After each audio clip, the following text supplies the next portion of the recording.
Good afternoon आप सभी को। उम्मीद करता हूँ कि आप अच्छे होंगे, स्वस्थ होंगे, मस्त होंगे, तंदुरुस्त होंगे, साथ ही आपकी 72nd प्रीलिम्स की तैयारी अच्छी चल रही होगी। तो आज अपना इकोनॉमिक्स का स्लॉट है। कोशिश करेंगे कि पूरा जितने भी इंपॉर्टेंट कंसेप्ट है, एक अभी और एक रात वाला लेक्चर दोनों मिला के इसको कवर कर दें, या फिर एक शाम को मतलब, या फिर कंबाइंड, जैसे भी हो हम लोग इंपॉर्टेंट चीज़ को पढ़ लें, क्योंकि बीपीएससी कभी भी पलट सकता है। क्योंकि अभी तक वो बजट, सर्वे, इन सबको मिला के करंट अफेयर से जोड़ के पूछ लेता है। बट अगर टर्मिनोलॉजी पे आ गया जिस दिन और यूपीएससी की तरह पूछने लग गया, तो हो सकता है बहुत लोगों को सरप्राइज फील होगा और वहाँ पे वो कुछ नहीं कर पाएंगे अगर आपने पहले से यहाँ से करके नहीं गए होंगे, क्योंकि एट स्पॉट आप मतलब वहाँ पे डिसीजन नहीं ले पाइएगा। तो इसीलिए क्यों ना हम उसको अच्छे से पढ़ लें, क्योंकि बहुत लोग बेसिक्स पढ़ के जाते हैं, बट कुछ कुछ छोटी छोटी चीज़ें हैं जो कि वो आपसे पूछ सकता है। तो इसीलिए हम लोग इस हिसाब से एक बार इसको देख लेंगे। ज़्यादा टाइम नहीं लगेगा, 45 या 40 मिनट के 2 वीडियो में हम लोग अच्छे से निपटा देंगे इसको, ठीक है। क्योंकि ऑलरेडी आप बेसिक्स चीज़ जानते होंगे, ठीक है। और अगर आपको पुरानी वीडियोज़ देखनी है तो 2 वीडियोज़ में इकोनॉमिक पार्ट 1 और इकोनॉमिक पार्ट 2 करके ऑलरेडी AEDO के टाइम में मैंने अपलोड किया था, उसमें सारा कुछ कवर किया है। अगर आपको और जल्दी से वो देखना है तो आप पीछे बैक जाके वीडियोज़ में, पता नहीं वो प्लेलिस्ट में है या नहीं, बट 200-250 वीडियो को आप स्क्रॉल करते जाइएगा तो आपको दिख जाएगा वो इकोनॉमी पार्ट 1 और इकोनॉमी पार्ट 2। आप उससे भी जाके कवर कर सकते हैं, बहुत इंपॉर्टेंट है। और बहुत जो लोग बोल रहे हैं ये फैमिली हेल्थ वाला, वो भी मैंने रिसेंट में करवाया हुआ है, ठीक है। उसके बाद फॉरेस्ट रिपोर्ट बिहार का और इंडिया का वो भी कराया हुआ है, वापस से करा दूंगा। वो 3 से 4 मिनट में कराया हुआ है, 4 मिनट में ख़त्म किया और याद भी कराया हुआ है, क्योंकि 10 डेटा है वही पूछता है घुमा फिरा के, वही चीज़ है तो उसको आपको करना है। वो करवाया हुआ है, फिर से करवा दूंगा, ठीक है। उसके बाद बजट बिहार का मैंने पूछा था आप लोगों से, तो आप लोगों ने कुछ उसमें रिस्पॉन्ड किया नहीं था, क्योंकि परसों ही पूछा था at the end of the video. इसका मतलब ये भी पता चलता है कि आप वीडियो में लास्ट तक जुड़े नहीं रहते हो। तो बिहार बजट तो मैंने इसलिए स्किप कर दिया परसों, क्योंकि उससे पहले भी मैंने करा रखा है, बट वो ये था कि क्लास में याद करते हुए चलना है। तो इसलिए फिर, क्योंकि देखिए मैं तो कर ही लिया था, मैंने बस पूछा था कि आप लोग को मतलब करना है कि नहीं, क्योंकि मैं तो खुद प्रैक्टिस कर ही रहा हूँ, ठीक है। तो चलिए अब बजट को छोड़ दीजिए, बिहार बजट को कोई नहीं, आप लोग को आता होगा, वो आराम से कर लीजिएगा, ज़्यादा कुछ है नहीं, ठीक है। तो इकोनॉमिक्स को स्टार्ट करते हैं, ठीक है। सबसे पहले इकोनॉमिक्स है क्या, तो ये साइंस है जिसमें हम लोग अपने जो रिसोर्स हमारे पास है। ये रिसोर्स मतलब क्या हो गया, आपके पास मोबाइल है तो आप उससे पढ़ रहे हैं, आपके पास न्यूज़पेपर है आप उससे न्यूज़ को गैदर कर रहे हैं, ठीक है ना। आपके पास मोटरसाइकिल है तो आप यहाँ से मतलब पटना वो मोटरसाइकिल से चले जाएगा, तो आपका रिसोर्स है। अब उसको कैसे एफिशिएंटली यूज करते हैं ये हमें इकोनॉमिक्स बताता है, ठीक है। वही डिस्ट्रीब्यूशन, कंजम्पशन, प्रोडक्शन। इकोनॉमी क्या है, इन सब जो भी चीज़ है, प्रोडक्शन हुआ, कंजम्पशन हुआ, डिस्ट्रीब्यूशन हुआ, आप उसको कैसे कंडक्ट कर रहे हैं, ठीक है, तो उसको क्या कहा जाता है, इकोनॉमी कहा जाता है। तो difference between economics and economy clear हो गया। इकोनॉमिक्स मतलब जो हमारे पास रिसोर्स है, किताब है, किताब को आप क्या कर रहे हैं, रखे हुए हैं कि मतलब तकिया बनाए हुए हैं कि पढ़ रहे हैं, ये आपके ऊपर है, ठीक है ना। तो वो क्या कहलाएगा, वो इकोनॉमिक्स कहलाएगा। और अब उसको उस एक्टिविटी जो भी आप उसका प्रोडक्शन, कंजम्पशन या डिस्ट्रीब्यूशन कर रहे हैं, उसको किस मैनर में कर रहे हैं और किस एरिया में कर रहे हैं, that is known as economy, ठीक है। Example economy, Indian economy. पहला क्वेश्चन यहाँ से बनेगा, एडम स्मिथ को फादर ऑफ इकोनॉमिक्स कहा जाता है, और ये बुक जो है यूपीएससी पूछ चुका है, तो अपने में भी डायरेक्ट आ सकता है। An inquiry into the nature of the study of the wealth of the nation, ठीक है। Wealth of the nation, wealth of the nation की स्टडी। और ये एडम स्मिथ बार बार बोलते हैं कि इकोनॉमिक्स क्या है, स्टडी ऑफ वेल्थ। इकोनॉमिक्स क्या है, स्टडी ऑफ वेल्थ, याद रखिएगा। इनके अनुसार ये है कि जितना ज़्यादा कंट्री के पास पैसा होगा, more wealth as a country has, मतलब किसी भी देश के पास जितना ज़्यादा पैसा होगा उसके पास उतने लोग होंगे और उतनी खुशियाँ होगी, ठीक है। मतलब उतनी, मतलब लोगों में खुशियाँ होंगी, ठीक है, कोई दिक्कत नहीं। तो Adam Smith of father of economics, ठीक है, एकदम चटाचट ये वाला किताब याद रखिएगा, एन इंक्वायरी वाला, ठीक है। अब इसको हम 2 भाग में बांटेंगे, माइक्रो और मैक्रो। माइक्रो मतलब क्या होगा, छोटा, मैक्रो मतलब क्या होगा, बड़ा, ठीक है। तो छोटू और बड़ू वाली बात होगी, ठीक है ना। तो माइक्रो और मैक्रो, ठीक है। तो माइक्रो मतलब छोटा, छोटा मतलब इंडिविजुअल यूनिट, और मैक्रो मतलब बड़ा, तो बड़ा मतलब कंट्री को हम मान लेंगे, ठीक है ना। तो यहाँ से इंपॉर्टेंट है, एकदम माइनर चीज़ है, लोग इसको आराम से हल्के में लेते, बाद में भूल जाते। तो भाई माइक्रो मतलब छोटे की बात हो रही है, ठीक है ना। माइक्रो मतलब छोटे की बात हो रही है, तो इसमें 2 आएंगे, एडम स्मिथ और एल्फ्रेड मार्शल, ठीक है। और मैक्रो मतलब बड़ा, तो नाम भी देखिए बड़ा, जॉन, मेनियार्ड, केन्स, आदमी एक ही है लेकिन नाम बड़ा है, तो इसलिए मैक्रो हो जाएगा, ठीक है। और माइक्रो में 2 छोटे छोटे, ठीक है, याद रहेगा, ऐसे करके याद रख सकते दिमाग में। बोलिए, आंख बंद कीजिए और सोचिए, माइक्रो इकोनॉमी मतलब इंडिविजुअल लेवल पे, मैक्रो मतलब बड़े लेवल पे। माइक्रो मतलब छोटा है तो 2 छोटा छोटा, और मैक्रो मतलब एक ही बड़ा, जॉन, मेनार्ड, केन्स, ठीक है, ठीक है। चूँकि माइक्रो क्या है, छोटा लेवल है, छोटा मतलब है तो छोटा लेवल, तो डैट इज़ नोन एज, ये किस थ्योरी इसको बोला जाता है माइक्रो को, प्राइस थ्योरी। मैक्रो है बहुत ज़्यादा बड़े स्केल पर है, बड़े स्केल पे क्या होता है, बिजनेस होता है, तो बिजनेस कैसा हो जाएगा, इनकम थ्योरी, ठीक है। तो यहाँ से हम लोगों ने यहाँ पे माइक्रो में क्या सीखा, यहाँ पे छट बोल दीजिए, जगह कम होगा। माइक्रो में क्या सीखा, माइक्रो में किस में 2 थे, ठीक है ना। और मैक्रो में क्या था, एक था सिंगल, वो केन्स वाला, ठीक है ना। ये क्या हो गया, इंडिविजुअल के लिए हो गया, ये क्या हो गया, बड़े कंट्री के लिए हो गया। माइक्रो मतलब इसको क्या बोलते हैं, प्राइस, ठीक है, और इसको क्या बोलते हैं, इनकम थ्योरी, ठीक है, याद रहेगा। It is known as price theory, it is known as income theory. Question आता है, पूछेगा, फंसीएगा, ठीक है, चलिए अभी कभी याद करके फेंक दीजिए, ठीक है, कोई दिक्कत नहीं। अब माइक्रो इकोनॉमिक्स एडम स्मिथ और अल्फ्रेड मार्शल ने दिया, ठीक है। इसके अंतर्गत इंडिविजुअल इकोनॉमिक्स यूनिट को जो है सो हम लोग पढ़ते हैं इंडिविजुअल, ठीक है ना, जो मतलब क्या कहते हैं इंडिविजुअली मतलब लेवल पे हो रहा है, इसीलिए इसको क्या बोला जाता है, प्राइस थ्योरी बोला जाता है, ठीक है। वही चीज़ मेन ऑब्जेक्टिव क्या है इसका, मैक्सिमम प्रॉफिट करना, ठीक है, कमाना। माइक्रो इकोनॉमिक्स कौन है, केन्स साहब, बड़े वाले नाम वाले, ठीक है, ठीक है। इसमें क्या पढ़ते हैं, इनकम पढ़ते हैं, अनएम्प्लॉयमेंट को पढ़ते हैं, और इसलिए इसको क्या कहा जाता है, इनकम थ्योरी कहा जाता है। तो माइक्रो मैक्रो हो गया क्लियर, माइक्रो मैक्रो बोल लीजिए 2 बार, अपने मनी मन बोल लीजिए, क्या डिफरेंस बताए, वीडियो पॉज कीजिए, मनी मन बोल लीजिए और आगे बढ़िए, ठीक है।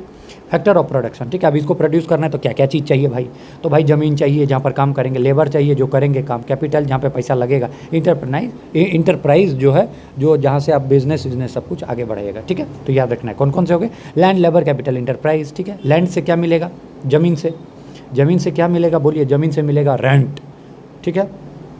लेबर से, लेबर को क्या मिलेगा, वेज।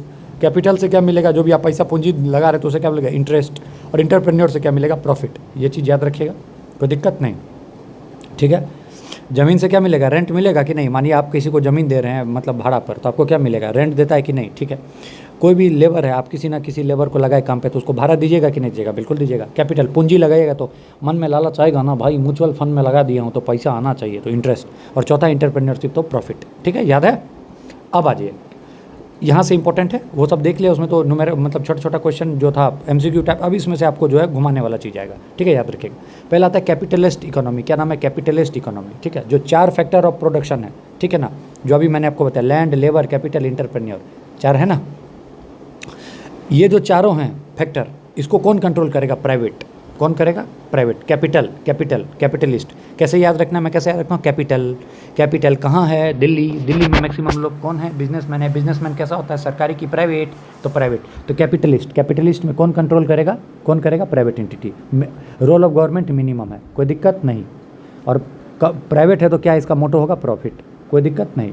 और किसने दिया था, कैपिटलिस्ट एडम स्मिथ ने, कोई दिक्कत है, बोले कोई दिक्कत है नहीं, ठीक। इसको मनी इकोनॉमी कहा जाता है क्योंकि डिमांड पर काम करता है। तो बोलिए मेरे साथ, सबसे पहला क्या गया, कैपिटलिस्ट। कैपिटल दिल्ली है तो दिल्ली में कैसे लोग हैं, प्राइवेट बिजनेस करते हैं, तो पूरा तरीके से मोटो पैसा कमाना और प्राइवेट एंटिटी, ठीक है, कोई दिक्कत, मोटो प्रॉफिट, कोई दिक्कत, कैपिटलिस्ट, कोई दिक्कत, बोलिए, ठीक। अगला जाइए, जैसे यूएसए ऑस्ट्रेलिया हो गया। दूसरा है कमांड इकोनॉमी, कौन है, कमांड के अंतर्गत 2 आ जाता है, सोशलिस्ट और कम्युनिस्ट, ठीक है। कम्युनिस्ट में याद रखिए पूरे तरीके से सरकार के पास है, ठीक है। तो हमने क्या पढ़ा, पहले क्या पढ़ा था, पहले पढ़ा था कैपिटलिस्ट, जिसमें पूरे तरीके से किसके पास है, प्राइवेट के पास। दूसरा क्या पढ़ा, कम्युनिस्ट, इसमें पूरे तरीके से गवर्नमेंट के पास। लेकिन बीच में आ जाता है सोशलिस्ट में लिमिटेड प्राइवेट है, मेनली सरकार के पास, लेकिन प्राइवेट के पास भी है थोड़ा बहुत, ठीक है। तो आप कैसे याद रखिएगा, कैपिटलिस्ट और कमांड के बीच में क्या आता है, सोशलिस्ट, ठीक है। कैपिटलिस्ट और कमांड के बीच में सोशलिस्ट। कैपिटलिस्ट पूरा प्राइवेट, कमांड क्या हो गया, पूरे तरीके से सरकारी, और ये बीच में थोड़ा बहुत है, ठीक। उसका आता है मिक्स्ड इकोनॉमी, ठीक है, जिसमें सोशलिस्ट और कैपिटलिस्ट दोनों के कैरेक्टर आ जाते हैं, मतलब प्राइवेट भी और पब्लिक सेक्टर भी, तो that is known as mixed. तो इंडिया के बारे में पूछेगा क्या है, मिक्स्ड। और मिक्स्ड का कंसेप्ट किसने दिया, वही बड़े वाले ने। मिक्स है मतलब बड़ा है, तो दैट मीन्स जॉन मैन्यार्ड केन्स। कोई दिक्कत नहीं, कोई दिक्कत बताइए, कोई दिक्कत नहीं, क्लियर कट समझ में आया। इंडिया और फ्रांस कैसा है, मिक्स्ड इकोनॉमी का। कमांड इकोनॉमी, इसमें क्या है कि वही कंट्रोल जो 4 फैक्टर का प्रोडक्शन, उसमें किसके पास रहता है, सेंटर के पास रहता है, गवर्नमेंट के पास रहता है, ठीक है। तो यहाँ से अगर मैं पूछूँ आपको सेंटर वाला में कौन हो जाएगा, तो कमांड इकोनॉमी, ठीक है। कैपिटलिस्ट में कौन हो जाएगा, तो प्राइवेट वाले आ जाएंगे, ठीक है ना, कोई दिक्कत नहीं, समझ में आ रहा है, बोलिए, एकदम क्लियर कट, ठीक है। Socialist, an economy which is government has control, ठीक है, बट प्राइवेट को भी जो है लिमिटेड जगह रोल दिया गया है, ठीक है, तो सोशलिस्ट में हो जाएगा। तो फिर से बता देता हूँ एक बार क्या हो गया, अपना कहानी क्या हुआ। अपने कहानी शुरू की थी कैपिटलिस्ट में, जिसमें सब कुछ प्राइवेट के पास, ठीक है। लास्ट में किस पे ख़त्म की, कैपिटलिस्ट के बाद कम्युनिस्ट के पास। कम्युनिस्ट के पास क्या क्या, सब कुछ सरकारी के पास, ठीक है। अब बीच में क्या आ गया, सोशलिस्ट के पास क्या आ गया, दोनों चीज़ है, मैक्सिमम तो गवर्नमेंट का और प्राइवेट को भी दिया हुआ है पावर।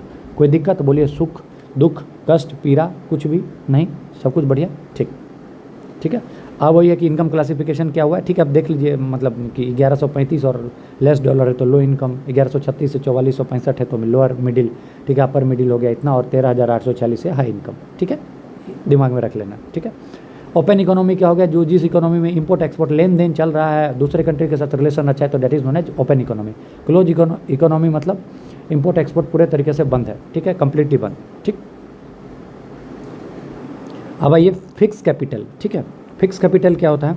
तो लॉन्ग टर्म एसेट्स, ठीक है ना, जैसे कि मानिए कोई भी मशीन है, ठीक है ना, आपका लैपटॉप है, ठीक है, या आपका मोबाइल है, ऐसा तो नहीं है कि आपने आज सुबह में लिया और शाम तक ख़त्म कर दिया, तो that will be consider as fix capital, ठीक है, जैसे मशीन हो गया।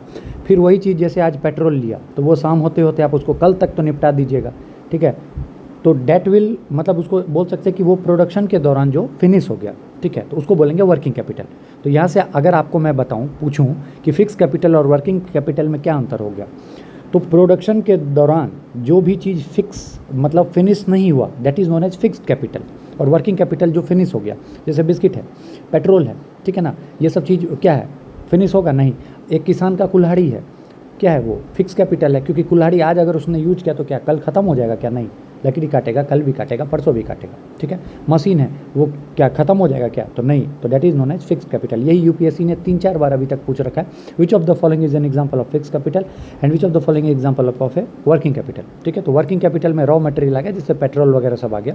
अब दिमाग में तुरंत रख लीजिएगा, ये चीज़ आज के आज ख़त्म हो सकती है क्या? जैसे पेट्रोल है, आज के आज ख़त्म हो सकता है, बिल्कुल ख़त्म हो सकता है। अरे 1 लीटर, पूरे देश की पेट्रोल की बात नहीं कर रहा हूँ, ठीक है। जैसे मशीन है, कंप्यूटर है, आज ख़राब हो जाएगा क्या? आज ख़त्म हो जाएगा क्या? नहीं, that is known as fix capital. तो जो फिनिश नहीं होगा that is known as fix capital, जो फिनिश हो जाएगा that is known as working capital, ठीक है, कोई दिक्कत नहीं। वर्किंग कैपिटल शॉर्ट टर्म का होगा, फिक्स कैपिटल लॉन्ग टर्म का होगा, ठीक है, क्रक्स यही है इसका, ठीक है। अब आइए सेक्टर्स वगैरह, अभी मैंने आपको इकोनॉमिक सर्वे में पढ़ाया था, आपको पता होगा। प्राइमरी सेक्टर जिसमें एग्रीकल्चर, एनिमल हस्बेंड्री सब आएंगे। सेकेंडरी सेक्टर जिसमें मैन्युफैक्चरिंग, इलेक्ट्रिसिटी, वाटर सप्लाई सब आएगा। टर्सरी सेक्टर आ जाएगा बैंकिंग, एजुकेशन, हेल्थ, सर्विस, ये सब आ जाएगा, ठीक है। अब क्वाटरनरी में 2 आ जाता है, एक आ जाता है क्वाटरनरी और एक क्वाइनरी। क्वाटरनरी मतलब आ जाएगा क्वार्टर, आपको पता है कि लोग क्वार्टर पी के मतलब दारू पी के नॉलेज ज्ञान बांटते हैं, तो क्वाटरनरी में क्या आ जाएगा? नॉलेज, ठीक है। एक आ जाएगा क्वाइनरी, ठीक है, इसमें आ जाएगा एकदम ज़बरदस्त डिसीजन मेकिंग इंस्टीट्यूशन, बहुत बड़े बड़े लोग, ठीक है, तो वो नीति आयोग वाले जैसे, ठीक है। तो प्राइमरी में बताए क्या आ गया? किसान विसान, एनिमल हस्बेंड्री। सेकेंडरी मतलब मैन्युफैक्चरिंग, ठीक है, एग्रीकल्चर पहले में, दूसरे में मैन्युफैक्चरिंग, तीसरे में क्या आ जाएगा? बैंकिंग, एजुकेशन, हेल्थ, और चौथे में आ जाएगा क्वाटरनरी में नॉलेज बेस्ड, और क्वाइनरी में आ जाएगा डिसीजन मेकिंग। कोई दिक्कत नहीं। यहाँ से आपसे पूछ सकता है कि इंडिया का इकोनॉमी कैसा है, तो मिक्स्ड इकोनॉमी है। इंडिया का इकोनॉमी कैसा है, तो लेबर सरप्लस इकोनॉमी है, ठीक है। और Indian model of development ensure करता है interest of state and person की बात करता है, ठीक है, कोई दिक्कत नहीं। बताइए, एकदम क्लियर, क्रिस्टल क्लियर, याद समझ में आ रहा है? अब आज ये जीडीपी मतलब ग्रॉस डोमेस्टिक प्रोडक्ट, आपको बहुत अच्छे से पता है, वही क्या आना जाना पूरे कंट्री का, एक इंपोर्ट एक्सपोर्ट जो भी है, गुड्स एंड सर्विसेज का, ठीक है ना, जो भी प्रोड्यूस किया गया, ठीक है, कोई दिक्कत नहीं, ठीक है। गुड्स एंड सर्विसेज जो भी आप कंट्री में प्रोड्यूस किया गया उन सबको मिला के। अब इसको क्या है कि 4 पैरामीटर्स पर है, ठीक है। एक फाइनेंशियल ईयर में होना चाहिए, ठीक, गुड्स एंड सर्विस होना चाहिए, डोमेस्टिक बाउंड्री में होना चाहिए, और उसका फाइनल प्राइस। तो ये चीज़ चारों मिला के आपको क्या कहलाता है? जीडीपी मतलब एक फाइनेंशियल ईयर में गुड्स और सर्विस का विद इन डोमेस्टिक बाउंड्री जो भी प्राइस, फाइनल प्राइस है, that is known as GDP, gross domestic product, ठीक है। ये डेफिनेशन है। डोमेस्टिक बाउंड्री मतलब क्या हो गया? डोमेस्टिक बाउंड्री में भी देखिएगा तो पॉलिटिकल बाउंड्री आपको पता है क्या? 12 नॉटिकल माइल, लैंड बाउंड्री और सी बाउंड्री, ठीक है। इंडियन एम्बेसीज और मिलिट्री एस्टेब्लिशमेंट, ठीक है ना, ये मतलब बोल रहा है कि जो कौन सा बाउंड्री की बात कर रहा है। जो मैंने बोला कि गुड्स और सर्विस जो है एक अपने इंडियन बाउंड्री में, तो वो बाउंड्री कौन कौन सा हो सकता है, तो वही सब बोल रहा है। एनी शिप और एयरक्राफ्ट, जो इंडिया का जो शिप है या aircraft operated by Indian resident, उसके ये सब उसके अंतर्गत आता है, ठीक है ना, याद रखिएगा। जो इंडिया के फिशिंग वेसल्स ये सब हैं वो सब इसके अंतर्गत आएंगे, जीडीपी के अंतर्गत आएंगे। अब आइए फाइनल जो डेफिनेशन इसका बन के आएगा, the final value of good and services produce with in the domestic territorial boundary is non in a financial year is called GDP. तो वही चारों पॉइंट को अभी यहाँ पे सजा दिए, तो आंसर ये बन गया। तो लिख सकते हैं, क्या बोलिएगा? जीडीपी बोलिए, final value of goods and services produced with in the domestic territorial boundary. आपको वहाँ पे वो स्टेटमेंट बेस्ड में जो है बोल देगा जीडीपी ही, जो और 4 डेफिनेशन घुमा के। तो आपको याद रखना है क्या? गुड्स एंड सर्विस का फाइनल वैल्यू जो कि प्रोड्यूस हुआ डोमेस्टिक टेरिटोरियल बाउंड्री में और किसी फाइनेंशियल ईयर में, वो क्या कहलाएगा? जीडीपी। कोई दिक्कत नहीं, ठीक है। अब जीडीपी को मापने के लिए जो है मेजर कौन करने के लिए मेथड्स हैं, एक हो गया इनकम मेथड्स, एक हो गया एक्सपेंडिचर मेथड्स, और एक हो गया प्रोडक्शन मेथड्स, ठीक है। 3 मेथड्स हैं, आपको पता होना चाहिए। अब एक पहला आ जाएगा एक्सपेंडिचर मेथड। एक्सपेंडिचर मेथड क्या बोलता है कि कोई भी गुड्स और सर्विसेज जो है, जो मानिए कोई भी गुड्स है या सर्विसेज है, अगर इसको आपने प्रोड्यूस किया तो किसी न किसी ने तो इस पर पैसा खर्च किया होगा और किसी न किसी को इस पर जो है सो मतलब कुछ ना कुछ जो है सो मतलब पैसा देना पड़ा होगा, किसी ने पैसा लिया होगा, कुछ ना कुछ एक्सपेंस हुआ होगा, ठीक है ना, कोई दिक्कत नहीं। तो यही चीज़ बोल रहा है। तो बोला ठीक है तो भाई साहब इसको तो फिर कैसे करेंगे, तो बोला जीडीपी को जो है इस बेसिस पर जो है सो कैसे निकालेंगे, तो कंजम्पशन प्लस इन्वेस्टमेंट, ठीक है, कितना कंजम्पशन हुआ, कितना इन्वेस्ट हुआ, प्लस गवर्नमेंट का कितना खर्चा लगा, ठीक है, अब प्लस कितना एक्सपोर्ट किया और कितना इंपोर्ट किया उसको घटा देंगे, तो that will be known as GDP का एक फार्मूला, इसको बोलते हैं एक्सपेंडिचर मेथड। तो एक्सपेंडिचर मेथड का फार्मूला CIG(X-M), ठीक है, C for consumption, I for investment, G for government का एक्सपेंडिचर। ये बहुत इंपॉर्टेंट है, याद रखिए। जीडीपी कैलकुलेट करने के लिए अगर आता है आपको डायरेक्ट पूछ देगा which of the following is the method to calculate GDP, तो पहला आ जाएगा एक्सपेंडिचर मेथड, उसका फॉर्मूला ये हो जाएगा। इसमें है क्या, जितना कंजम्पशन किया, जितना इन्वेस्टमेंट किया, ठीक है, गवर्नमेंट का कितना खर्चा था, और प्लस जो आपने इंपोर्ट किया और जो आपने एक्सपोर्ट किया उसको घटा देंगे तो आपका ओरिजिनल चीज़ आ जाएगा जीडीपी, ठीक है। दूसरा आ जाता है इनकम मेथड, ठीक है, अगर कोई भी प्रोडक्शन को मतलब होना है, ठीक है ना, तो उसके लिए किसी ना किसी को तो पैसा मिलेगा। आपने कुछ ना कुछ प्रोड्यूस किया, जैसे मानिए मैंने बिस्किट का फैक्ट्री लगाया, तो मुझे कुछ ना कुछ फैक्ट्री लगाने के बाद जब मैंने सब कुछ स्टार्ट कर दिया बिजनेस, तो मुझे कहीं ना कहीं से तो पैसा आएगा, तो that is known as income method. तो इसके लिए जो जीडीपी है इसमें क्या हो जाएगा, वेज हो जाएगा। वेज किसको देंगे, लेबर को। रेंट किसको देंगे, भाड़ा पर जो लिए हैं, ठीक है। इंटरेस्ट किसको, अगर कहीं से मैंने पैसा लिया, और प्रॉफिट जो आएगा finally that is known as, ये हो जाएगा अलग तरीका जीडीपी कैलकुलेट करने का, that is known as income method. पहला क्या था, एक्सपेंडिचर मेथड, ठीक है, उसमें लास्ट में जो है 3 को प्लस करके लास्ट में एक्सपोर्ट माइनस इंपोर्ट किया था। यहाँ जीडीपी निकालने का मेथड है कि अगर ज़मीन है तो ज़मीन से क्या आएगा, वेज आएगा, रेंट आएगा, लेबर से क्या आएगा, वेज आएगा, पैसे से क्या आएगा, इंटरेस्ट आएगा, और फाइनली जो क्या मिलेगा, प्रॉफिट मिलेगा। तो that is known as income method, कोई दिक्कत नहीं, ठीक। अब उसके बाद आ जाएगा जीएनपी। जीएनपी क्या होता है, ग्रॉस नेशनल प्रोडक्ट। इस बराबर हो जाता है, नेशनल मतलब क्या, ये इंडियंस के लिए ओनली, इंडियंस ओनली, इसमें मतलब बाहरी को हम इंक्लूड नहीं करेंगे। तो ये हो जाएगा जीडीपी, ठीक है, ये क्या हो जाएगा, GDP plus factor income earned by Indians minus foreigners, ठीक है। तो जीएनपी फॉर इंडियंस ओनली, तो भाई इसमें इंडियंस की ही बात होगी। तो यहाँ पर अगर फॉरेन की बात होगी तो उसको हम सब्ट्रैक्ट करेंगे, तो इंडियंस ने जो फैक्टर इनकम जितना कमाया उसमें से इसको घटा दिया, तो आगे आपका जीएनपी। तो जीएनपी बराबर क्या आ जाएगा, जीडीपी प्लस जो इंडियंस माइनस फॉरेन्स, ठीक है, याद रखिएगा। वही चीज़ यहाँ पे इसको ऐसे करके बता दिया है, ठीक है, कोई दिक्कत नहीं, कोई दिक्कत नहीं, ठीक। ये फॉरेन के फैक्टर फॉर्म के, इसको आप स्किप कर सकते हैं, कोई इतना इंपॉर्टेंट नहीं है, ठीक है। अब देखिए जीडीपी है, ठीक है, जीडीपी, ठीक, माइनस एन बराबर एनडीपी, ठीक है, ये नेट डोमेस्टिक प्रोडक्ट की बात कर रहा है। अब ये एन क्या हो गया बताइए, तो हम लोग इसको क्या बोलते हैं, इनको डेप्रिशिएशंस, क्या बोलते हैं, डेप्रिशिएशन। और डेप्रिशिएशन क्या होता है कि मतलब फिजिकल और कैपिटल एसेट्स वगैरह जैसे मशीनरी वगैरह है, इन सब में कुछ ना कुछ लॉस होता है ना, जैसे आपने उसका यूज किया तो कुछ ना कुछ लॉस हुआ, फिर या एजिंग हो गया, तो उसमें जो भी मतलब लॉस हुआ तो डेट इज़ नोन एज क्या बोलते हैं, डेप्रिशिएशन। तो जीडीपी में से अगर उस डेप्रिशिएशन को घटा दिए, जैसे मानिए आपने 15 रुपये कमाया और 2 रुपये आपने खर्चा कर दिया, रास्ते में पानी वानी पी लिया, तो आपके पास कितना बचा, 13 रुपये बचा ना। तो आपके पास नेट कितना पैसा है, तो 13 रुपये। तो वही ये हो गया नेट डोमेस्टिक प्रोडक्ट। ये कचड़ा को हटा दिए, तो ये कचड़ा जो यहाँ था हटा दिए, टोटल इतना था जीडीपी, लेकिन इसमें से कुछ कचड़ा को हटा दिए तो बच गया एनडीपी, और ये क्या था, लॉस था। तो वैसे यहाँ पे हमारा जैसे लॉस था तो 13 हो गया, तो ये that is known as net domestic product. Clear cut है। तो जीडीपी से में से डेप्रिशिएशन को घटा देंगे तो एनडीपी, ठीक है। दूसरा जीएनपी, ठीक है, क्या हो गया, जीएनपी अभी बताया आपको, ये नेशनल था, इसमें से डेप्रिशिएशन को हटाएंगे तो क्या बचेगा, एनएनपी, क्या बचेगा, नेट नेशनल प्रोडक्ट। तो कोई दिक्कत नहीं, नेट नेशनल है मतलब इंडियन की बात कर रहा है तो जीएनपी पे आ जाएंगे। नेट डोमेस्टिक की बात कर रहा है तो जीडीपी था, जीडीपी में से एन को घटा दिया तो नेशनल डोमेस्टिक प्रोडक्ट। कोई दिक्कत, कोई कष्ट, पीड़ा, दुख, दर्द बताइए, एकदम क्लियर कट समझ में आ रहा होगा, ठीक है ना। तो मार्केट प्राइस बराबर अगर देखना पड़े तो फैक्टर कॉस्ट निकल गया, नेट इंडिविजुअल का डायरेक्ट इनडायरेक्ट टैक्स और जो है सब्सिडी वगैरह को घटा देंगे तो ये आ जाएगा मार्केट प्राइस, ठीक है। तो आपको सब कुछ को छोड़ छाड़ के बस ये आप पकड़ लीजिए, ये आप पकड़ लीजिए कि net national product at factor cost is equal to national income. बहुत इंपॉर्टेंट, 3 बार आ चुका। अब यहाँ पे आपको लगा होगा कि ये भाई आपने ये बोल दिया कि एनएनपीएफसी मतलब क्या हो गया, तो net national product at factor cost, इसका मतलब ये हुआ कि टोटल इनकम जो कि कंट्री का सिटीजन हो, चाहे बिजनेसमैन हो, चाहे कोई भी हो, उसने जो है सो मतलब कमाया, ठीक है ना, नेट इनकम जो उसने कमाया, जिसमें आपको फॉरेन सबका पैसा है, ठीक है ना, फॉरेन का पैसा, अपना पैसा, सब पैसा जो उसने कमाया, कहीं से भी कमाया, तो that is known as net national product, ठीक है ना, फैक्टर कॉस्ट पे, एट फैक्टर कॉस्ट इसको अगर डिफाइन कीजिएगा तो बोलिएगा कि total income earned by countries citizen, मतलब किसी भी देश का नागरिक उसने कमाया और उसको उसमें से जो भी आपको इनकम है एब्रोड वगैरह से उसको भी जोड़ के है, ठीक है। तो ये हो गया आपको क्या हो गया, net national product at factor cost. तो ये बराबर हो जाएगा नेशनल इनकम के, क्योंकि वो क्या हो गया, है तो भाई देश का ही ना, तो that is known as national income, ठीक है। कोई दिक्कत बोलिए, कोई समझ में आ रहा है, ठीक है। इसी में आप देख लीजिएगा, इससे आपको ये पता चल जाएगा नेशनल इनकम ये बताता है कि टोटल अर्निंग कंट्री का, factor of production, labour, capital, इन सब मिला के स्पेसिफिक पीरियड का जो है वही चीज़ ये बताता है। तो ये क्लियर हो गया। तो ये चीज़ को आप अच्छे से देख लीजिएगा, NNP एट फैक्टर कॉस्ट बराबर नेशनल इनकम, ठीक है।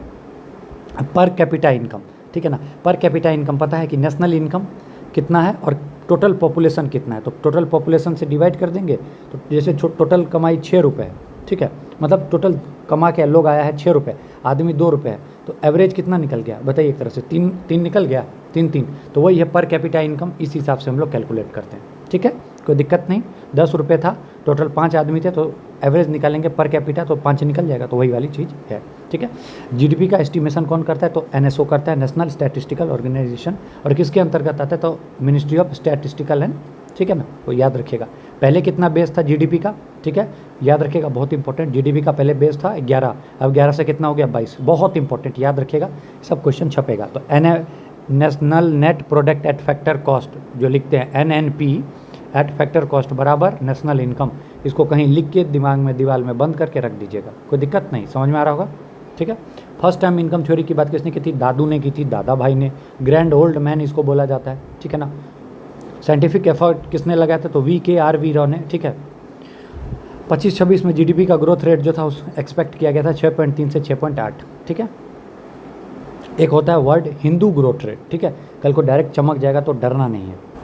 तो ये क्या बोलता है, ये राजकृष्ण प्रोफेसर ने इसको दिया था, ये बताता है कि इकोनॉमिक ग्रोथ जो हमारा इकोनॉमिक रिफॉर्म से पहले कैसे था, मतलब इकोनॉमिक रिफॉर्म आया, बहुत सारे रिफॉर्म आए तब ना ग्रोथ वगैरह सब बढ़ा, उससे पहले क्या कैसा हमारा इकोनॉमिक ग्रोथ था ये बताता है। तो वही था कि हमारा जो ग्रोथ था, मतलब हिंदू ग्रोथ रेट के अनुसार वो बहुत कम था, ठीक है, 3.4%, ठीक है, ठीक है। रियल सेक्टर और फाइनेंशियल सेक्टर, मुझे लगता है कि ये चीज़ आपको पता होगा, ठीक है ना। मैं आपको बेसिक्स बताता हूँ क्योंकि यहाँ पर ज़्यादा टाइम वेस्ट करने से फ़ायदा नहीं है। रियल सेक्टर वो होता है जहाँ पर जैसे आपने एक्चुअल प्रोडक्शन, मतलब जो प्रोड्यूस किया जाता है गुड्स और सर्विस को जहाँ पे मतलब असलियत में जहाँ प्रोड्यूस किया जाता है उसको बोलते हैं रियल सेक्टर, ठीक है ना, ठीक है। और जहाँ पे पैसे वैसे की बात की जाती है, मनी ट्रांजैक्शन, सेविंग, इन सब की बात होती है, तो डेट इज फाइनेंशियल सेक्टर, ठीक है। यहाँ पैसा बहता है, यहाँ पे मैन्युफैक्चर और गुड्स और सर्विस बहता है, ठीक है।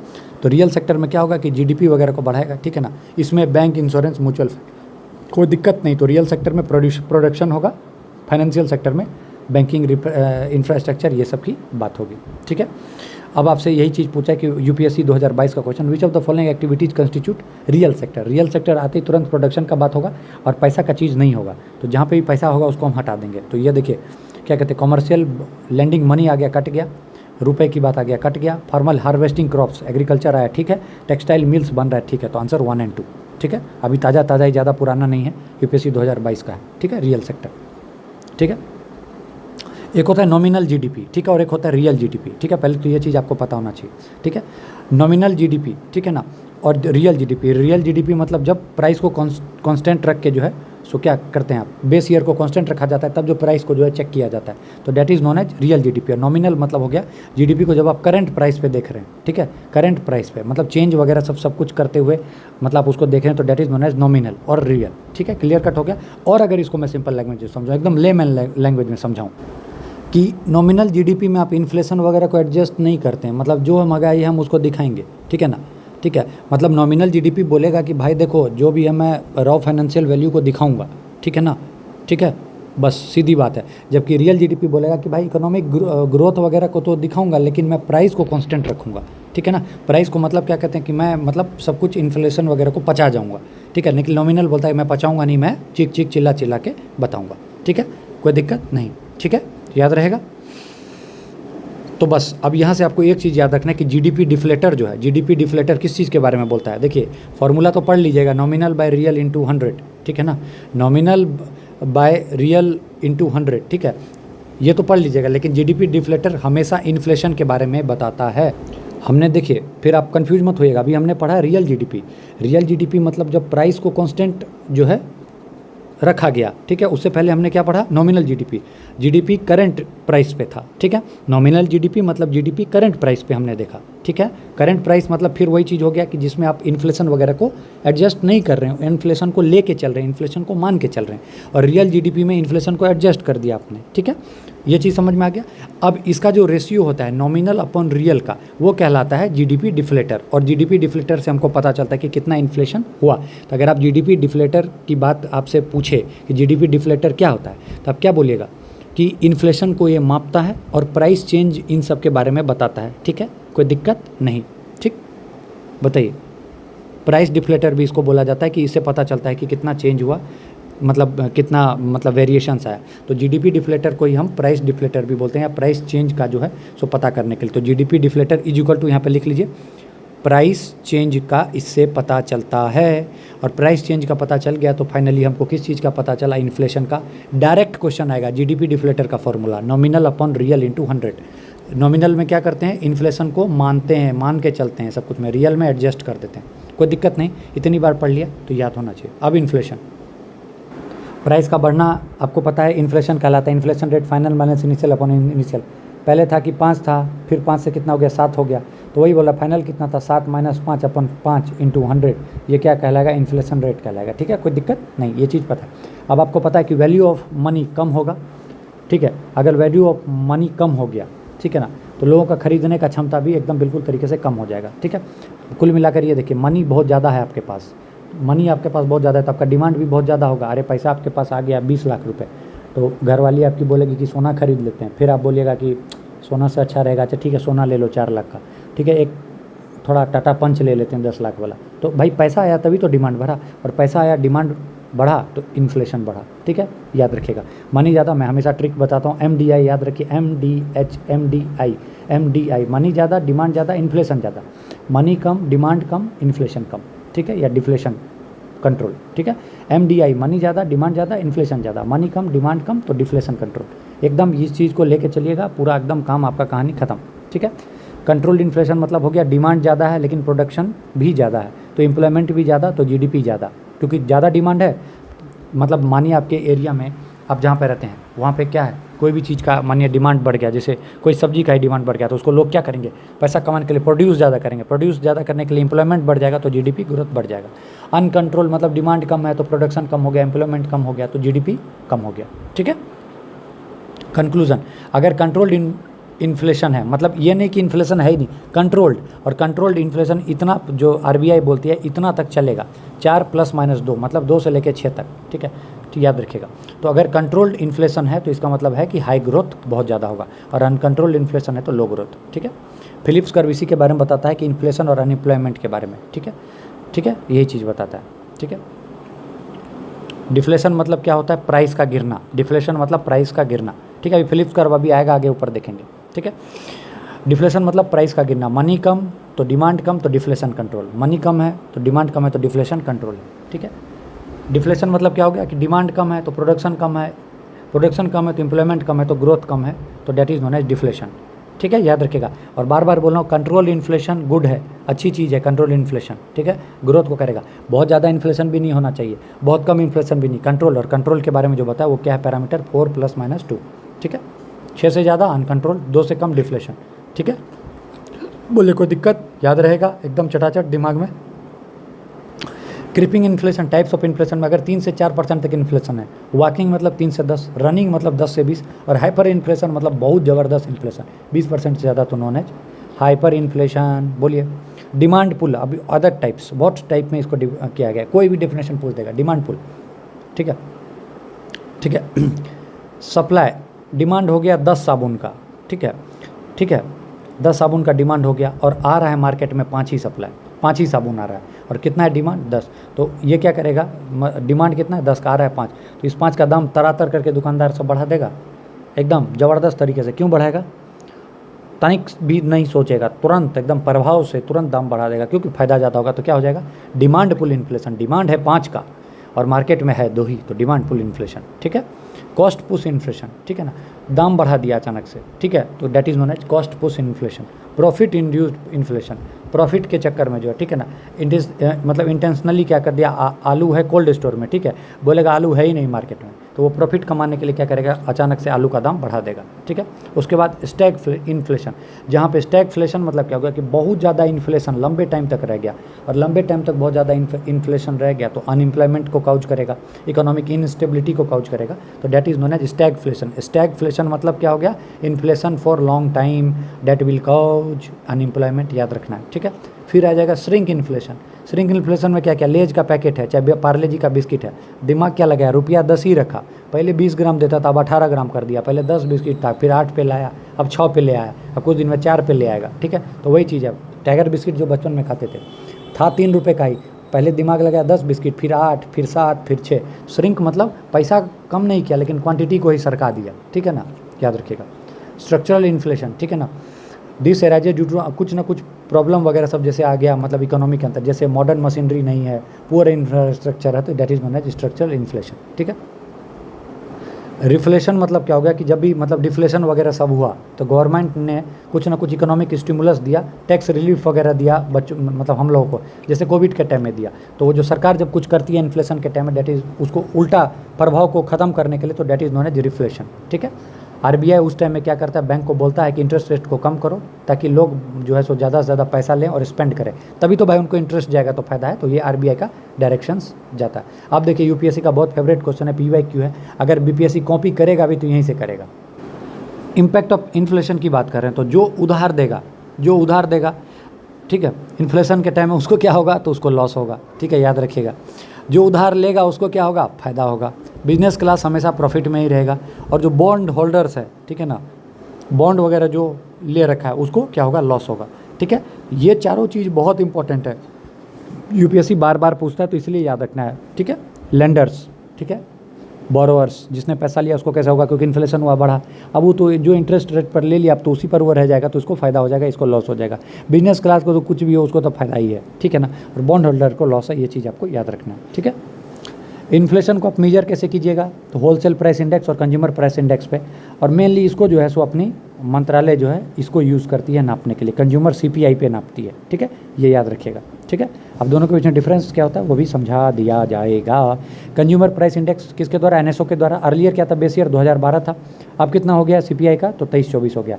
और सीपीआई जो है किस पर, कौन से कमेटी पे बेस है, तो विश्वनाथ गोलदार कमेटी, ठीक है। अब आ जाइए मोस्ट इंपॉर्टेंट, जहाँ से क्वेश्चन छपने की संभावना ज़्यादा रहती है, मॉनेटरी पॉलिसी, ठीक है। इसमें आ जाता है होलसेल प्राइस इंडेक्स सीपीआई, ठीक है, दोनों याद रखिएगा। सीपीआई में क्या होता है, जो मैं एकदम कोड डिफरेंस बता रहा हूँ वो समझिएगा। सीपीआई में हम गुड्स और सर्विसेज दोनों को इंक्लूड करते हैं, जबकि डब्ल्यूपीआई में ओनली गुड्स, नो सर्विसेज, ठीक है। तो सीपीआई में बोलिए मेरे साथ, गुड और सर्विसेज दोनों, इसमें खाली गुड्स, इसमें 614 आइटम्स है टोटल, ठीक है, और इसमें 697 आइटम्स हैं, ठीक है, याद रखिएगा। सीपीआई मतलब क्या हो गया, कंज्यूमर, सीपीआई मतलब कंज्यूमर, बोलिए, सीपीआई मतलब सी से कंज्यूमर, डब्ल्यू से होलसेल, आई से इंडेक्स, पी से क्या हो गया, बोलिए, फंस रहे हैं ना, अभी अचानक से नहीं चमक रहा होगा। प्राइस भाई, price, consumer price index, wholesale price index. तो सीपीआई में क्या हो गया, G+S, गुड्स भी सर्विसेज भी। होलसेल में क्या हो गया, ओनली गुड्स, ठीक है, इधर 614 आइटम, इधर 697 आइटम, ठीक है, याद रहेगा, बोलिए, कोई दिक्कत नहीं। कंज्यूमर प्राइस इंडेक्स को एनएसओ रिलीज करता है, कौन करता है, एनएसओ, और होलसेल वाले को DPIIT, इंपॉर्टेंट है, बहुत ज़्यादा इंपॉर्टेंट है, ठीक है, याद रखिएगा। सीपीआई के बारे में हमने क्या देखा, गुड्स और सर्विसेज दोनों होंगे, टोटल 614, और इसको कौन करेगा, एनएसओ। यहाँ पे क्या होगा, खाली गुड्स, नो सर्विसेज, यहाँ पे कितने 697, और इसको कौन करेगा, DPIIT। कोई दिक्कत नहीं, ये कहानी ख़त्म, कोई दिक्कत नहीं, ठीक है। अब आइए और टाइप के कुछ इन्फ्लेशन है जहाँ से डायरेक्ट क्वेश्चन आपके कंपनी के टेस्ट और हर जगह पूछा जा रहा है। पहला था हेडलाइन इन्फ्लेशन। हेडलाइन इन्फ्लेशन मतलब हो गया कि टोटल इन्फ्लेशन जितना हो गया, ठीक है ना, टोटल इन्फ्लेशन ऑफ इकोनॉमी को क्या बोला जाता है, हेडलाइन इन्फ्लेशन। सीपीआई में भी इसको शो कर सकते हैं, डब्ल्यूपीआई में भी। जनरली मैंने आपको बताया एनएसओ किस में शो करता है, सीपीआई इन्फ्लेशन। बार बार क्वेश्चन आता है कि एनएसओ जो है इन्फ्लेशन को शो करता है किस टाइप में, सीपीआई इन्फ्लेशन, किसको बेसिस मान के, तो सीपीआई को, सीपीआई इन्फ्लेशन, ठीक है, टारगेट पता ही आपको, ठीक है, कोई दिक्कत नहीं। अब आ जाता है कोर इन्फ्लेशन। तो मैंने अभी आपको क्या बताया, अभी इससे पहले मैंने टोटल इन्फ्लेशन को क्या बोलते हैं, हेडलाइन इन्फ्लेशन। लेकिन हेडलाइन इन्फ्लेशन में फूड और फ्यूल का जो है खर्चा हटा दीजिएगा, ठीक है, फूड एंड फ्यूल का हटा दीजिएगा तो बन जाएगा कोर इन्फ्लेशन। तो यहाँ पे हमने क्या सीखा अभी, पहले सीखा हेडलाइन इन्फ्लेशन मतलब total inflation of an economy, और कोर में क्या हो जाएगा, headline minus food and fuel, खत्म, कोई दिक्कत नहीं, ठीक है, बताइए कोई दिक्कत नहीं, समझ में आ रहा है। फिर आ जाता है इंडेक्स ऑफ इंडस्ट्रियल प्रमोशन, ठीक है ना, इंडेक्स ऑफ इंडस्ट्रियल प्रमोशन वही जो 8 हैं मेनली, ठीक है ना, जो कि जीडीपी में कंट्रीब्यूट करते हैं। कौन रिलीज़ करता है, तो एनएसओ रिलीज़ करता है, ठीक है ना, अभी आगे आएगा इसके पे, मंथली बेसिस पर प्रोड्यूस होता है। इंडेक्स ऑफ इंडस्ट्रियल प्रोडक्शन, ठीक है ना, वही जो आप पढ़ते होंगे अच्छे से, रिफाइनरी ये सब जो करके जो 8 हैं, ठीक है ना, याद है ना, CCC फर्म्स इसका ट्रिक है, ठीक है ना, वो अभी बता दूंगा, ठीक है ना। 8 कोर इंडस्ट्री जो है इसी के अंतर्गत आता है, ठीक है, याद रहेगा, DPIIT इसको कंट्रोल करता है, ठीक है। अब आइए मॉनेटरी पॉलिसी। मॉनेटरी पॉलिसी कौन लाता है, तो RBI। दो चीज़ का डिफरेंस याद रखिएगा, मॉनेटरी पॉलिसी बाय RBI। वही चीज़ पूछेगा फिस्कल पॉलिसी कौन लेके आता है, फिस्कल पॉलिसी तो ये गवर्नमेंट का है, बार बार याद रखिएगा, फिस्कल पॉलिसी किसका, गवर्नमेंट का, ठीक है, और मॉनेटरी पॉलिसी RBI का, बहुत इंपॉर्टेंट है, लोग वहाँ कंफ्यूज हो जाते हैं और ये आपको स्टेटमेंट बेस्ड में फंसा लेगा, ठीक है। मॉनेटरी पॉलिसी RBI का वही रहता है कि प्राइस जो है सो स्टेबल होना चाहिए, इन्फ्लेशन वगैरह को कंट्रोल रहना चाहिए, ठीक है। नोबेल प्राइज इसमें किसको मिला, तो मिल्टन फ्राइडमैन को, मॉनेटरी पॉलिसी के लिए, ठीक है। मॉनेटरी पॉलिसी कौन करता है, फॉर्मुलेटेड RBI। फिस्कल पॉलिसी कौन करता है, तो गवर्नमेंट, ठीक है, और वो भी गवर्नमेंट, वो भी कौन, फाइनेंस डिपार्टमेंट, ठीक है। अब आपको एक चीज़ पता है कि लोनेबल फंड अगर ज़्यादा है, ठीक है, लोनेबल फंड अगर ज़्यादा है तो इंटरेस्ट रेट क्या हो जाएगा, कम हो जाएगा, ठीक है, याद रखिएगा, ठीक है।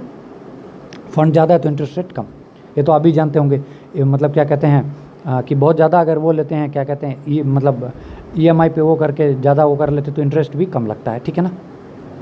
अब RBI के 2 टूल्स होते हैं मॉनेटरी में, एक क्वांटिटेटिव टूल्स और एक क्वालिटेटिव टूल्स। हम लोग पहले क्वांटिटेटिव टूल्स को पढ़ेंगे। क्वांटिटेटिव टूल्स में पता है आपको CRR, SLR, RR मतलब cash reserve ratio, statutory liquid ratio, reverse repo rate, ठीक है ना, मार्जिनल स्टैंडिंग फैसिलिटी, ठीक है, ये सब चीज़ आपको पढ़ना है। और यहाँ से क्वेश्चन हर साल UPSC 2 क्वेश्चन कम से कम मिनिमम बोल रहा हूँ, मैक्सिमम 3-4 भी हो सकता है। तो इस बार उम्मीद है कि BPSC भी अब इस प्रथा को स्टार्ट करेगा, ठीक है। आइए स्टार्ट करते हैं इसको, और ये बस एक बार एक चीज़ समझना है, आपका ज़िंदगी आसान हो जाएगा, आपका काम आसान हो जाएगा, ठीक है, ठीक है। अब आप देखिए 2-3 चीज़ें यहाँ जगह है क्या, हाँ, एक आ जाता है CRR, ठीक है, और एक आ जाता है SLR। देखिए दोनों के बीच में डिफरेंस समझ लीजिए। CRR मतलब क्या हो गया, कैश रिजर्व रेशियो। इसका मतलब क्या है कि RBI को अपने पास कुछ ना कुछ जो है सो कैश रखना पड़ता है, तो डेट इज़ नोन एज, मतलब कैश के फॉर्म में रखना पड़ता है मिनिमल कुछ, that is known as cash reserve ratio, ठीक है, इतना बस समझिए। SLR मतलब है कि कैश के अलावा उसको गोल्ड वगैरह सब जो है, या फिर कुछ ना कुछ जो है सो, मतलब क्या बोलते हैं उसको आप, सिक्योरिटी के फॉर्म में गोल्ड वगैरह सब या रिजर्व रखना पड़ता है, that is other than cash is known as SLR। एकदम बेसिक लैंग्वेज में बोल रहा हूँ। CRR मतलब हो गया कैश रिजर्व रेशियो, RBI को जो है सो मतलब क्या रखना पड़ता है, कैश रखना पड़ता है रिजर्व, इसमें जो है अदर देन जो कैश है, गोल्ड वगैरह जैसे होगा, ये सबको रखना पड़ता है, that is known as SLR।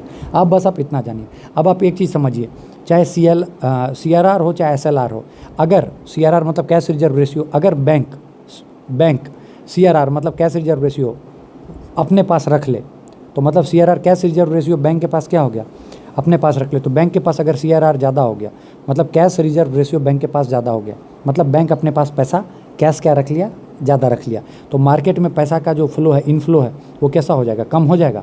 तो बैंक में अगर पैसा का इनफ्लो कम हो जाएगा तो क्या हो जाएगा, इंटरेस्ट रेट क्या हो जाएगा, बढ़ने लग जाएगा, क्योंकि पैसा ही नहीं है, तो अगर लोन भी देगा तो ज़्यादा इंटरेस्ट पे देगा, तो डिमांड क्या हो जाएगा, कम हो जाएगा, और डिमांड कम हो जाएगा तो मनी क्या हो जाएगा, कम हो जाएगा, और तो इन्फ्लेशन हो जाएगा, ठीक है, याद रखिएगा। कंट्रोल तब होगा जब बैंक अपने पास पैसा रख लिया, ठीक है, जब अपने पास, अब बैंक क्या कर देगा, CRR को कम कर लिया, मतलब CRR मतलब कैश रिजर्व रेशियो को कम कर दिया, मतलब मनी क्या हो गया, मार्केट में ज़्यादा हो गया, तो मार्केट में मनी ज़्यादा हो गया तो क्या हो गया, डिमांड ज़्यादा हो गया, तो इंटरेस्ट कम हो गया, तो इन्फ्लेशन, मनी ज़्यादा डिमांड ज़्यादा तो इन्फ्लेशन कंट्रोल, ठीक है, ठीक है, कोई दिक्कत नहीं। और वही चीज़ उल्टा था, मनी कम हो गया था तो डिमांड कम हो गया था, तो डिफ्लेशन कंट्रोल था जो पहले केस में, अगर मैंने वहाँ पे इन्फ्लेशन बोल दिया तो सॉरी, वहाँ डिफ्लेशन, ठीक है।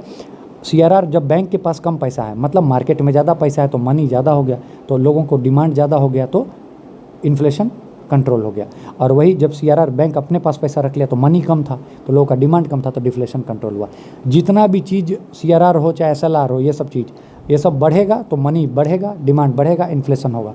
और अगर ये सब चीज़ बैंक अपने पास रख लेता है, जैसे मनी कम होगा तो डिमांड कम होगा, तो डिफ्लेशन कंट्रोल, ठीक है, ये चीज़ है, देख लीजिए। CRR कम मतलब कैश रिजर्व रेशियो कम, मतलब बैंक ने पैसा मार्केट में दे दिया तो लोनेबल फंड ज़्यादा हो गया। LF मतलब लोनेबल फंड, मार्केट में पैसा ज़्यादा तो इंटरेस्ट रेट कम, डिमांड ज़्यादा तो लोगों के पास पैसा ज़्यादा तो क्या हो जाएगा, डिफ्लेशन कंट्रोल। ठीक है, अब यहाँ पे हो गया CRR ज़्यादा, लोनेबल फंड कम, इंटरेस्ट रेट ज़्यादा, डिमांड कम, मनी कम तो इन्फ्लेशन कंट्रोल। ठीक ठीक, SLR कम, लोनेबल फंड वही बोला, जो चीज़ CRR था वही SLR का भी है, सेम चीज़ है। तो कंक्लूजन यहाँ पे क्या निकला कि कैश रिजर्व रेशियो हो चाहे SLR हो, अगर ये बढ़ेगा तो ये इन्फ्लेशन को कंट्रोल करेगा, और CRR और SLR कम होगा तो डिफ्लेशन को कंट्रोल करेगा। अब ये समझ लीजिए कि CRR और SLR क्या होता है।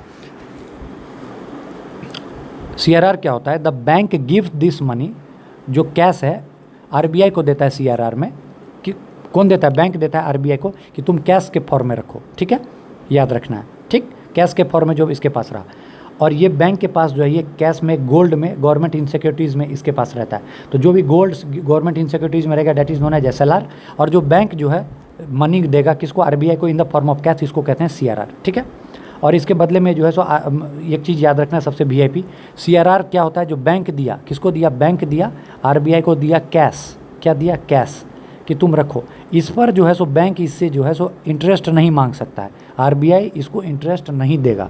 ठीक है, RBI की मर्जी है कि वो इसको इंटरेस्ट नहीं देगा। ठीक है, याद रखना है, CRR पे इंटरेस्ट नहीं देगा। ठीक है, याद रखिएगा। CRR का कोई भी अपर और लोअर लिमिट नहीं होता, कितना भी कैश जो है सो बैंक जो है जाके किसको दे सकता है, RBI का, जबकि SLR का जो है 40% अपर लिमिट है। ठीक है, याद रहेगा, CRR SLR। ठीक है, कोई दिक्कत बोलिए। तो वहीं से हमने क्या सीखा कि ये सब चीज़ जब भी ज़्यादा रहेगा, CRR हो चाहे SLR हो, ये ज़्यादा है तो इन्फ्लेशन कंट्रोल। ठीक है, और ये कम है तो डिफ्लेशन कंट्रोल। कोई दिक्कत नहीं, बता, कोई सोचने समझने कोई दिक्कत। रेपो रेट मतलब क्या है, RBI ने दिया बैंक को, क्या दिया, RBI ने दिया बैंक को पैसा, कुछ ना कुछ इंटरेस्ट लिया, तो जो इंटरेस्ट लिया that is known as repo rate. और वही अगर बैंक देगा RBI को तो फिर कुछ इंटरेस्ट लेगा, इसको कहेंगे रिवर्स रेपो रेट। तो RBI ने जब दिया पैसा बैंक को तो कुछ ना कुछ इंटरेस्ट लिया, तो वो इंटरेस्ट क्या कहलाएगा, रेपो रेट। अब बैंक ने दिया RBI को पैसा तो उसने कुछ ना कुछ पैसा लिया, इसको कहलाएगा रिवर्स रेपो रेट। कोई दिक्कत नहीं। तो जब रेपो रेट ज़्यादा इसका मतलब क्या हो गया, रेपो रेट ज़्यादा मतलब बैंक ने को दिया किसने, RBI ने लोन, RBI ने लोन दिया बैंक को, कुछ ना कुछ इंटरेस्ट लिया, तो RR रिवर्स रेपो रेट ज़्यादा मतलब तो इंटरेस्ट ज़्यादा, तो लोन क्या हो जाएगा, महंगा हो जाएगा, तो डिमांड कम हो जाएगा, इन्फ्लेशन कंट्रोल हो जाएगा। और रेपो रेट कम है तो इंटरेस्ट रेट क्या हो जाएगा, कम हो जाएगा। रेपो रेट कम है तो इंटरेस्ट कम, तो लोन सस्ता तो डिमांड ज़्यादा, तो डिफ्लेशन कंट्रोल। कहने का मतलब ये होता है कि अगर लोगों के पास खूब पैसा है, ठीक है ना, खूब पैसा है तो डिफ्लेशन हो जाएगा। ठीक है, डिमांड हो गया, खूब पैसा है तो डिफ्लेशन, और लोगों के पास पैसा जैसे जैसे कम हो गया तो इन्फ्लेशन कंट्रोल होने लग गया। ये चीज़ यहाँ से कंक्लूजन निकलना है।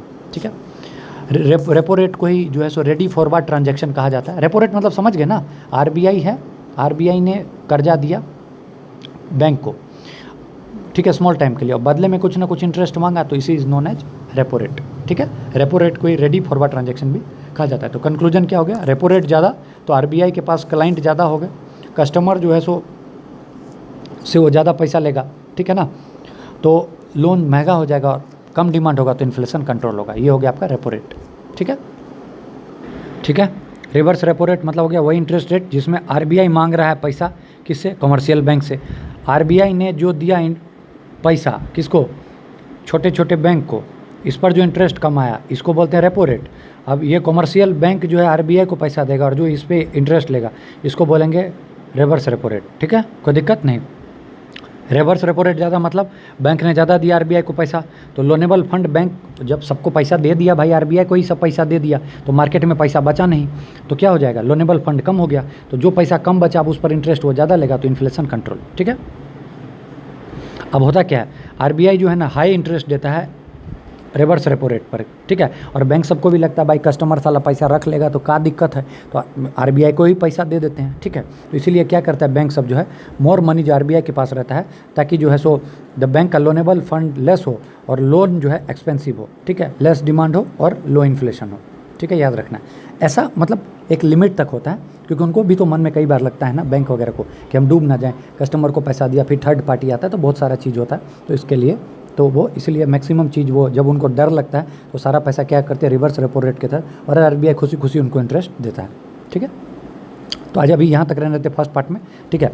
तो ये यहाँ तक कर लिए। अभी हम लोग इस वीडियो को अपलोड करता हूँ और इसके जस्ट बाद फिजिकल ज्योग्राफी स्टार्ट कर देता हूँ। तो पार्ट 1 हमने करीब करीब देख लिया इसका क्या कहते हैं इकोनॉमिक्स का, और अभी फिजिकल ज्योग्राफी खबर करा देता हूँ। कल हम लोग पार्ट 2 इकोनॉमिक्स का देख के इसको मैक्सिमम चीज़ को निपटा देंगे और इधर इंडियन ज्योग्राफी निपटा लेंगे, ठीक है। और 28 29 कल 29 हो जाएगा। 30 तारीख को मिसलेनियस में इंपॉर्टेंट चीज़ करा दूँगा, जो भी सर्वे का जो के बाद जो फॉरेस्ट रिपोर्ट है, फिर फैमिली हेल्थ वाला जो है जो भी है, ठीक है ना, फिर उसके बाद फॉरेस्ट वाला हो गया, और जो चुटपुटिया चीज़ बचा हुआ है छोटा चीज़ वो करके, और फिर अपना 1 तारीख से तो अच्छे से करंट अफेयर्स को लेके चलना है, और प्लस जो डब्बा वाला क्वेश्चन है वो, ठीक है। तो ये छोटे चीज़ को कर लीजिए, बाकी सब कुछ तो आपको आता ही है, ठीक है। तो अभी इस वीडियो को अपलोड करते ही मैं 5 मिनट का गैप लेके आपको फिजिकल ज्योग्राफी स्टार्ट करता हूँ, ठीक है। All the best, God bless you, thank you.